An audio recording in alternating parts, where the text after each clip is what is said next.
का हो जाए अब पहले तैयार ना भइलू का पूछा तनी जाई होने। अरे चला घुमा दी जीजा घरे ना जइबू हम ना जाए। अरे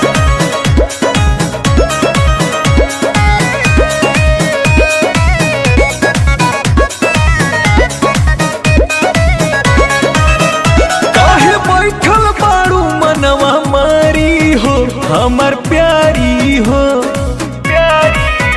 चल तोहके घुमा दी पटना ले आईनी सफारी हो। हम ना जाए। का भइल हो काहे बैठल बाड़ू मनवा मारी हो हमर प्यारी हो चल तोहके घुमा दी पटना ले आईनी सफारी हो।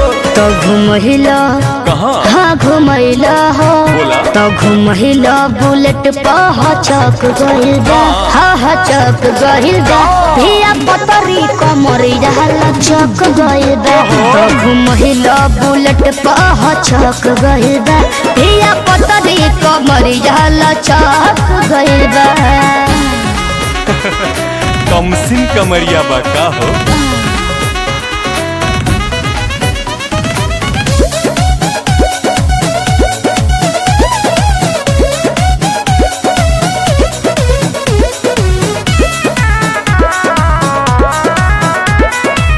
कहीं गिरे कना लगैला हो का? तेज में गाड़ी भ गइला हो अरे छट चौमीन गोलगा पाछुटा कुछ हो नहीं खियला हो। ऐसन मत बोला हो सुना हम कहानी के छेना या पेड़ा खाला रसमलाई है बाकी औरत के जात नहीं मनबू तू खैबू खटाई हो। चले ना अच्छा।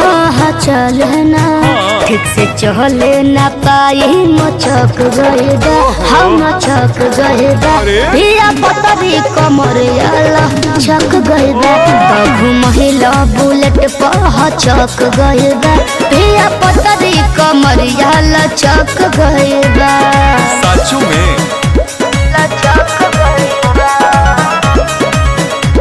लचक गए बा।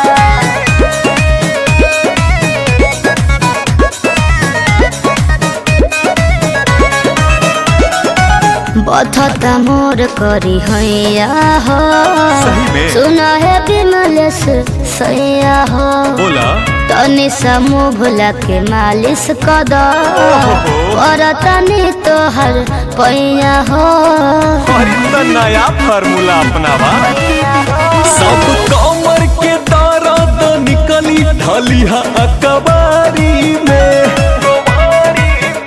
बिना पांडे आशीष घुमावेल मेहरी सफारी में होखे गजन सही में? हाँ गजन हो होखे गजन दर्दिया वो कच गइल बा अच्छा। वो कच गइल बा अरे। भिया पतरी कमर आला चक गइल बा तो घुमहिला बुलेट पह चक गइल बा भिया पतरी कमर आला चक गइल बा।